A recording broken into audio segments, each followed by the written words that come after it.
Hello student, welcome back to our channel RAC Gyan. Student, इस बार मैं लाया हूँ आप सभी के लिए 20 महत्वपूर्ण प्रश्न आरएसी सीटीआई के एंट्रेंस एग्ज़ाम के लिए। जो बच्चे एंट्रेंस एग्ज़ाम की तैयारी कर रहे हैं वो लोग यहाँ से वीडियो की देख के तैयारी कर सकते हैं, ताकि उनके जो है कि एंट्रेंस एग्ज़ाम बढ़िया से हों।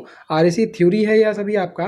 बाकी एंट्रेंस एग्ज़ाम में और भी सारे क्वेश्चंस आते हैं, जिनका मैंने वीडियो पहले ही बता चुका हूँ कि किस प्रकार के क्वेश्चन आते हैं। जनरल एप्टीट्यूड के आते हैं, जीके के आते हैं, और थ्योरी के आपके जो है कि 75% थ्योरी से क्वेश्चन आपके आते हैं। टोटल 100 क्वेश्चन होंगे जो सीबीटी एग्ज़ाम सीटीआई के होंगे। सीटीआई के फॉर्म भराना चालू हो चुके हैं। आप सभी सीटीआई के फॉर्म अगर डालना चाहते हैं तो डाल सकते हैं। और नेक्स्ट मंथ जो है कि 7 मंथ में जो है कि सीटीआई के एग्ज़ाम होंगे। डेट भी क्लियर कर दिया गया था कि किस दिन एग्ज़ाम होंगे। हालांकि कुछ दिन उससे बढ़ जाएंगे एग्ज़ाम के डेट, क्योंकि सीटीआई के ऑनलाइन फॉर्म जो है वो लेट में शुरू हुए थे। 16 तारीख से दिखाया गया था, लेकिन उनके बाद से सीटीआई के फॉर्म चालू हो गए थे। तो एग्ज़ाम में भी कुछ थोड़ा देर आगे पीछे डेट हो सकती है, उसके लिए वो नहीं है। आपका नेक्स्ट मंथ में 7वें महीने में एग्ज़ाम होगा। तो आप सभी जो है कि एग्ज़ाम की तैयारी ज़ोरों शोरों से करना शुरू कर दीजिए। ये जो वीडियो है हमारा, ये वीडियो थर्ड और डे थर्ड का हमारा वीडियो है। जो है कि 2 वीडियो पहले से ही सीटीआई के 2022 एंट्रेंस एग्ज़ाम के लिए बन चुका है। तो चलिए देर न करते हुए हमने इस वीडियो को शुरू करते हैं। वीडियो में तक बने रहिएगा। वीडियो अच्छा लगे तो वीडियो को लाइक करिएगा, और अगर आप हमारे चैनल पर नए हैं तो प्लीज़ हमारे चैनल को सब्सक्राइब करिएगा। तो चलिए शुरू करते हैं अपने इस वीडियो को। 50 क्वेश्चन तक मैंने बता दिया था। थर्ड वीडियो में हम शुरू करने वाले हैं क्वेश्चन नंबर 51 से। रेफ्रिजरेंट के वांछित गुणों में से उसमें क्या होना चाहिए? पहला ऑप्शन है लो क्रिटिकल टेम्परेचर, दूसरा ऑप्शन है लो स्पेसिफिक हीट, तीसरा ऑप्शन है लो थर्मल कंडक्टिविटी, और चौथा ऑप्शन है लो इलेक्ट्रिकल इंसुलेशन। इसका सही उत्तर है दोस्तों option number B, low specific heat. हमारा नेक्स्ट क्वेश्चन है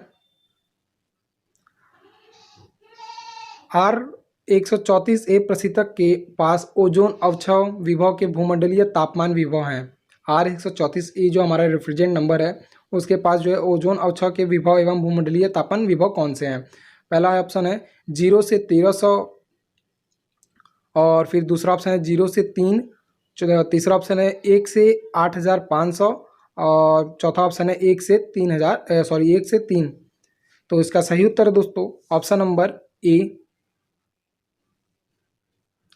इसका मैं बताता हूँ क्या क्यों ऐसा है। R134 प्रतिशत के पास कोई ओजोन अवक्षय विभव नहीं होता है, अर्थात इसका ओजोन अवक्षय विभव जो होता है वह 0 होता है। परंतु इसमें उच्च भूमंडलीय तापमान विभव यानी 1300 होता है। जो उसका उच्च भूमंडलीय तापमान होता है वह 1300 होता है। भूमंडलीय तापमान विभव ग्लोबल वार्मिंग पोटेंशियल की समस्या कम करने के लिए प्रशीतक का भूमंडलीय तापमान विभव जितना संभव हो कम होना चाहिए। ठीक है। और 134A में क्लोरीन की मात्रा न होने के कारण ओजोन परत को नष्ट नहीं करती, इसलिए इसका ओजोन अवक्षय विभव 0 होता है। इसलिए हम ज़्यादातर 134A जो है कि यूज़ करते हैं रेफ्रिजरेंट जो होता है हमारा। अगला क्वेश्चन है हमारा SC600A गैस बॉइलिंग पॉइंट कितना होता है, यानी उसका SC600 का SC600A का क्वथनांक क्या होता है? पहला ऑप्शन है -12 डिग्री सेंटीग्रेड, दूसरा ऑप्शन है -22 डिग्री सेंटीग्रेड, तीसरा ऑप्शन है -12 डिग्री फ़ारेनहाइट, और तीसरा ऑप्शन है चौथा ऑप्शन है -22 डिग्री फ़ारेनहाइट। इसका सही उत्तर है दोस्तों option number A, -12 degree centigrade.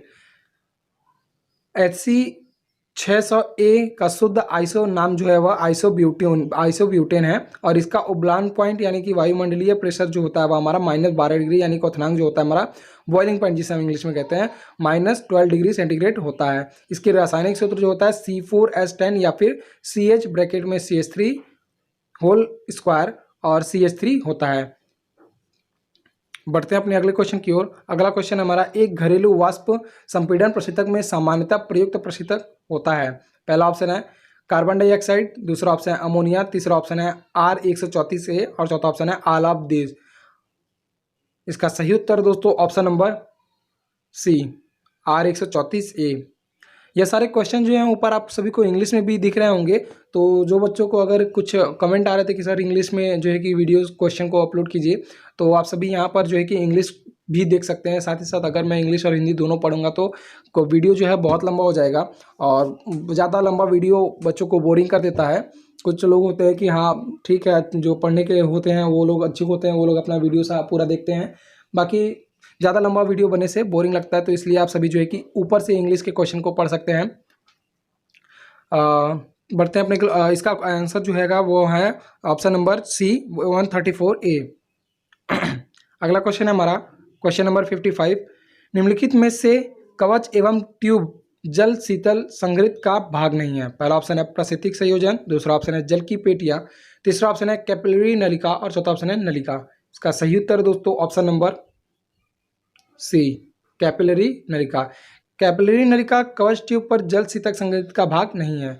कवच ट्यूब जल शीतक संग्रहित में एक कवच है। ट्यूब सीटे ट्यूब पानी के बक्से और रेफ्रिजरेंट कनेक्शन होता है।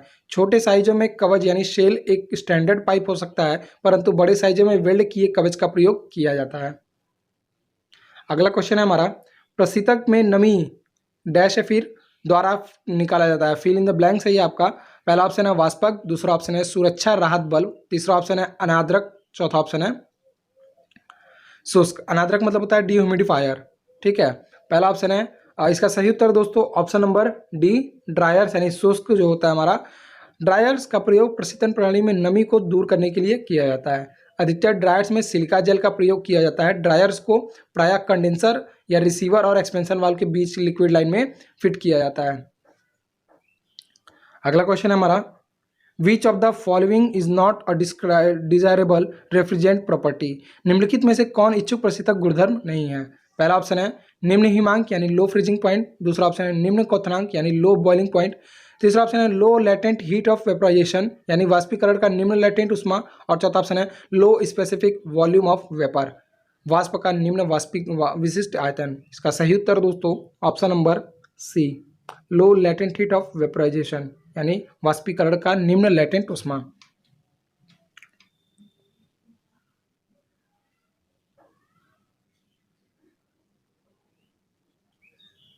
अगला क्वेश्चन है हमारा R11 प्रशीतक यानी R11 प्रशीतक में गैस सिलेंडर हेतु वर्ड कोड क्या होता है। वर्ड कोड जो होता है वो हमारा R11 में क्या होता है। इसका ऑप्शन है दोस्तों आइए ऊपर हम देखते हैं इसका ऑप्शन क्या है। पहला ऑप्शन है नारंगी, दूसरा ऑप्शन है हल्का हरा, तीसरा ऑप्शन है व्हाइट और चौथा ऑप्शन है हल्का आकाशीय नीला यानी लाइट स्काई ब्लू। तो इसका सही उत्तर दोस्तों ऑप्शन नंबर ए नारंगी। जो हमारा R11 जो होता है रेफ्रिजरेंट वह नारंगी कलर में होता है, उसका वर्ड कोड जो होता है वह नारंगी कलर का होता है।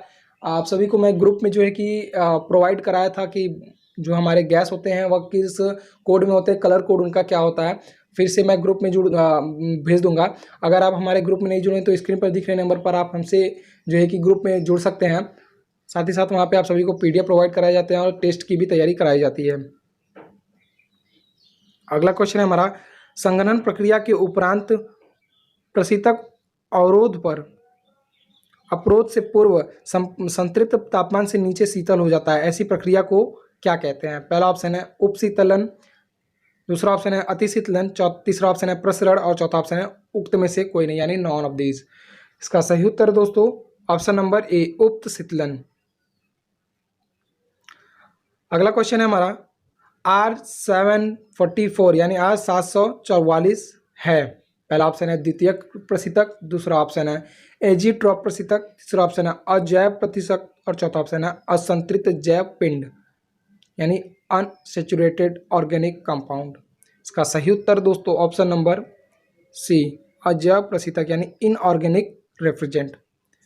R744 एक अजैव प्रशीतक है। इनमें गुण निम्नलिखित होते हैं।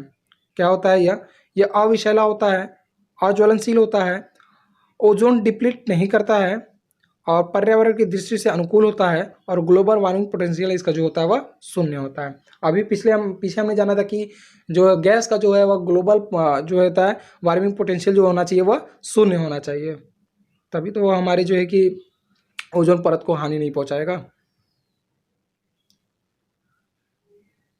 अगला क्वेश्चन है हमारा जब खाद्य पदार्थों को एक रेफ्रिजरेटर में रखा जाता है तब यह आवश्यक होता है। पहला ऑप्शन है सबसे ठंडे खाद्य पदार्थ को कैबिनेट के टॉप पर रखा जाए, दूसरा ऑप्शन है सबसे ठंडे खाद्य पदार्थ को कैबिनेट के बॉटम पर रखा जाए, तीसरा ऑप्शन है पैकेजों के चारों ओर हवा के सर्कुलेशन के लिए जगह छोड़ी जाए और चौथा ऑप्शन है पैकेजों को फैलने और सिकुड़ने के लिए जगह छोड़ी जाए।